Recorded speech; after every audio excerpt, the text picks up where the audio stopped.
മലയാള സിനിമയിലെ താരസംഘടനയായ അമ്മയിലെ പെൺനേതൃത്വത്തിന്റെ വേര് ഇളകി തുടങ്ങിയിരിക്കുകയാണ്. പൊട്ടിത്തെറിയും ആരോപണങ്ങളും കൊണ്ട് പൊതുമധ്യത്തിൽ വീണ്ടും അമ്മ എന്ന സംഘടന ചർച്ചയാവുകയാണ്. ഹേമ കമ്മിറ്റി റിപ്പോർട്ട് പുറത്തു വന്നതിന് പിന്നാലെ ആരോപണങ്ങളുടെ ധാർമ്മിക ഉത്തരവാദിത്തം ഏറ്റെടുത്ത് കൂട്ടരാജ് സമർപ്പിച്ച നേതൃത്വത്തിന് ശേഷം അധികാരത്തിലെത്തിയ ഭരണസമിതിയാണ് ശ്വേതാ മേനോൻ ഉൾപ്പെടുന്ന പെൺസംഘം. അമ്മയിൽ പുരുഷാധിപത്യം നിറഞ്ഞു നിൽക്കുന്നു എന്ന പൊതു ആക്ഷേപത്തെ തിരുത്താനാണ് നേതൃത്വ സ്ഥാനത്തേക്ക് വനിതകളെ കൂടുതലായി ഉൾപ്പെടുത്തിക്കൊണ്ട് പുതിയ നേതൃത്വം എത്തിയത്. എന്നാൽ പഴയതിൽ നിന്നും വിഭിന്നമല്ല പുതിയ നേതൃത്വം എന്നാണ് ഇപ്പോൾ അമ്മയിൽ നടക്കുന്ന പൊട്ടിത്തെറി സൂചിപ്പിക്കുന്നത്. ഏറെ പ്രതീക്ഷയോടെ അധികാരമേറ്റ നേതൃത്വമായിരുന്നു ശ്വേതാ മേനോൻ പ്രസിഡന്റായി നിലവിൽ വന്ന ഭരണസമിതി. അമ്മയുടെ തലപ്പത്തേക്ക് ആദ്യമായി എത്തുന്ന വനിതാ പ്രസിഡന്റ് എന്നത് അത്ര കാലത്തോളം നിലനിന്ന അമ്മയിലെ പുരുഷ കേന്ദ്രീകൃത വ്യവസ്ഥിതിക്ക് മാറ്റമുണ്ടാക്കുമെന്നും സിനിമാ മേഖലയിലെ സ്ത്രീകളുടെ പ്രശ്നങ്ങളെ ജനാധിപത്യപരമായ രീതിയിൽ പരിഹരിക്കാൻ സഹായിക്കുമെന്നും പ്രതീക്ഷകൾ ഉയർന്നിരുന്നു. സംഘടന വിട്ടുപോയവരെ തിരികെ കൊണ്ടുവരാനും അവർ ഉന്നയിച്ച പ്രശ്നങ്ങൾ പരിഹരിക്കപ്പെടാനും നേതൃത്വം വഴിയൊരുക്കുമെന്ന് കരുതിയെടുത്താണ് തമ്മിൽ തല്ലും ആരോപണങ്ങളും പ്രത്യാരോപണങ്ങളും കൊണ്ട് ഇന്ന് ആ നേതൃത്വം ജനങ്ങൾക്ക് മുന്നിൽ അപഹാസ്യരാവുന്നത്. 3 പതിറ്റാണ്ട് മുമ്പാണ് AMMA അഥവാ association of Malayalam movie artist എന്ന സംഘടന സ്ഥാപിതമാകുന്നത്. ഒരു സിനിമയുടെ ഷൂട്ടിംഗ് സെറ്റിൽ നടൻ സുരേഷ് ഗോപി ഒരു കുപ്പി മിനറൽ വാട്ടർ ചോദിച്ചത് നിർമ്മാതാവ് നിഷേധിക്കുകയും പിന്നീട് ഇതേക്കുറിച്ച് മറ്റൊരു സെറ്റിൽ നടന്ന ചർച്ചയിൽ ഇത്തരം സംഭവങ്ങൾ ആവർത്തിക്കാതെ ഇരിക്കാൻ നടന്മാർക്കൊരു കൂട്ടായ്മ വേണമെന്നും സുരേഷ് ഗോപി നിർദ്ദേശം വെക്കുകയും ചെയ്തു. അങ്ങനെയാണ് സിനിമാ നടന്മാരുടെ ആദ്യത്തെ കൂട്ടായ്മയായ AMMയ്ക്ക് രൂപം കൊള്ളുന്നത്. അമ്മ ആദ്യത്തെ അച്ചടക്ക നടപടി എടുക്കാൻ ശ്രമിച്ചത് നടൻ സുകുമാരന് നേരെയായിരുന്നു. പക്ഷേ ആ പ്രശ്നം അത്ര രൂക്ഷമായിരുന്നില്ല. എന്നാൽ പിന്നീട് ഹിസൈനസ് അബ്ദുള്ള എന്ന ചിത്രത്തിൽ നിന്ന് തന്നെ ചിലർ മാറ്റിയെന്ന് തിലകൻ ആരോപിച്ചതോടെയാണ് അമ്മ എന്ന സംഘടനയുടെ വിലക്കും അച്ചടക്ക നടപടികളും തുടങ്ങുന്നത്.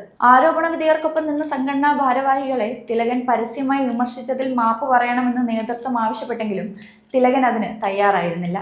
അതേ തുടർന്ന് 2010 അമ്മ തിലകനെ സംഘടനയിൽ നിന്ന് പുറത്താക്കുക മാത്രമായിരുന്നില്ല, തിലകൻ എന്ന മലയാളത്തിന്റെ മഹാനടന് തൊഴിൽ നിഷേധിക്കുക കൂടിയായിരുന്നു അമ്മ അന്ന് ചെയ്തത്. എന്നാൽ അമ്മ എന്ന താരസംഘടനയ്ക്കെതിരെ വ്യാപകമായ വിമർശനവും ആരോപണങ്ങളും ഉയർന്നു വന്നത് 2017 നടന്ന നടി ആക്രമിക്കപ്പെട്ട സംഭവത്തിന് ശേഷമാണ്. കേസിൽ ദിലീപിനെതിരെ നടപടിയെടുക്കാൻ കഴിയാതെ പോയ സംഘടന പൊതുജനങ്ങളാലും മാധ്യമങ്ങളാലും ചോദ്യം ചെയ്യപ്പെട്ടു. സംഘടന തനിക്കൊപ്പമല്ലെന്നും വേട്ടക്കാരനെ സംരക്ഷിക്കാനാണ് അമ്മ വ്യഗ്രത കാട്ടുന്നതെന്നും ചൂണ്ടിക്കാട്ടി അതിജീവിത സംഘടനയിൽ നിന്ന് രാജിവെച്ചു. പിന്നാലെ അവർക്ക് പിന്തുണ അറിയിച്ചുകൊണ്ട് റിമ കലിങ്കൽ, ഗീതു മോഹൻദാസ്, രമ്യ നമ്പീശൻ തുടങ്ങി മറ്റു ചിലരും അമ്മയിൽ നിന്ന് പടിയിറങ്ങി. പിന്നാലെ അമ്മ എന്ന താരസംഘടനയുടെ ഓരോ ചുവടും പൊതുജനം ഉറ്റുനോക്കാൻ തുടങ്ങി. മലയാള സിനിമയിലെ താരസംഘടനാ രീതിയുടെ ചരിത്രം പരിശോധിച്ചാൽ സ്ത്രീവിരുദ്ധതയും പവർ പ്ലേയും ഇന്നും ഇന്നലെയും ഒന്നും തുടങ്ങിയതല്ലെന്ന് നമുക്ക് മനസ്സിലാക്കാൻ സാധിക്കും. അമ്മയ്ക്ക് മുന്നേ മലയാള സിനിമ മദ്രാസിൽ കേന്ദ്രീകരിച്ചെന്ന സമയത്തെ സംഘടനയായ ചലച്ചിത്ര പരീക്ഷത്ത് കാലം മുതൽക്കേ അതിന്റെ സ്ട്രക്ചർ ഏറെക്കുറെ ഇങ്ങനെ തന്നെയായിരുന്നു. 2010 പുറത്തിറങ്ങിയ KPC ലളിതയുടെ ആത്മകഥയായ കഥ തുടരുമെന്ന പുസ്തകത്തിൽ അറിയപ്പെടാത്ത അടൂർ ഭാസി എന്ന അധ്യായത്തിൽ തന്നെ പീഡിപ്പിക്കാൻ ശ്രമിച്ചും നിരന്തരം വേട്ടയാടിയ പ്രശസ്ത നടൻ അടൂർ ഭാസിയെക്കുറിച്ച് KPC ലളിത തുറന്നെഴുതിയിട്ടുണ്ട്. ലക്ഷ്യം നേടാൻ കഴിയാതെ വന്നപ്പോൾ തന്റെ സിനിമാ അവസരങ്ങൾ ഇല്ലാതാക്കാൻ അടൂർ ഭാസി ശ്രമിച്ചെന്നും തന്നെ ദുരുദ്ദേശത്തോടെ സമീപിച്ച നടനെ എതിർക്കാനോ വിലക്കാനോ ഒരാളും അവരുടെ സഹായത്തിന് എത്തിയില്ലെന്നും അതിൽ പറയുന്നുണ്ട്. ചലച്ചിത്ര പരീക്ഷത്തിന്റെ അന്നത്തെ പ്രസിഡന്റായ ചലച്ചിത്ര നടൻ KP ഉമ്മറിന് അടൂർ ഭാസി തന്നോട് അപമര്യാദയായി പെരുമാറി എന്നൊരു പരാതി KPC ലളിത നൽകിയപ്പോൾ നിനക്ക് നാണമാവില്ല ഇങ്ങനെയൊക്കെ ഒരാളെ കുറിച്ച് ആക്ഷേപിച്ചെഴുതാൻ, അങ്ങാര് നീ ആര്, നിന്നെ അങ്ങേർക്ക് ഇവിടെ നിന്ന് പറത്താൻ കഴിയുമെന്നാണ് പരാതി വാങ്ങിയ KP ഉമ്മർ ലളിതയോട് പറഞ്ഞത്. അതായിരുന്നു അന്നത്തെ ചലച്ചിത്ര സംഘടനയുടെ പ്രസിഡന്റിന്റെ നിലപാട്. പതിറ്റാണ്ടുകൾക്കപ്പുറം 2026 എത്തി നിൽക്കുമ്പോഴും താരസംഘടനയുടെ അവസ്ഥ ഏതാണ്ട് ഇതുപോലെയൊക്കെ തന്നെ. 2017 നടി ആക്രമിക്കപ്പെടുന്നതിന് മുമ്പും പ്രസ്തുത നടൻ തന്റെ സിനിമാ അവസരങ്ങൾ ഇല്ലാതാക്കുന്നു എന്നൊരു പരാതി അതിജീവിതത സമർപ്പിച്ച കാലത്തും സംഘടന അതിൽ നിലപാടെടുക്കാൻ ശ്രമിച്ചിരുന്നില്ല.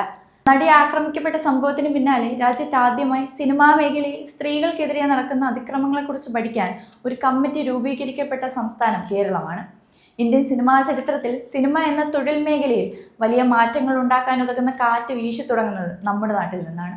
സ്ത്രീകൾ നേതൃത്വ സ്ഥാനത്തേക്ക് എത്തുന്ന രീതിയിലുള്ള ഒരു വലിയ മാറ്റം പുരുഷാധിപത്യ മേഖലയായ സിനിമയിൽ സൃഷ്ടിക്കാൻ സാധിച്ചത് അവസരവും കരിയറും മറന്ന് പ്രവർത്തിച്ച കുറേയധികം സ്ത്രീകളുടെ ധൈര്യത്തിന്റെ ബാക്കിപത്രമാണ്. എന്നിട്ടും ആക്രമിക്കപ്പെട്ട അതിജീവിക്കപ്പെട്ട സ്ത്രീകൾക്ക് വേണ്ടി ആ വനിതാ നേതൃത്വം എന്തു ചെയ്തു എന്ന ചോദ്യമാണ് ബാക്കി.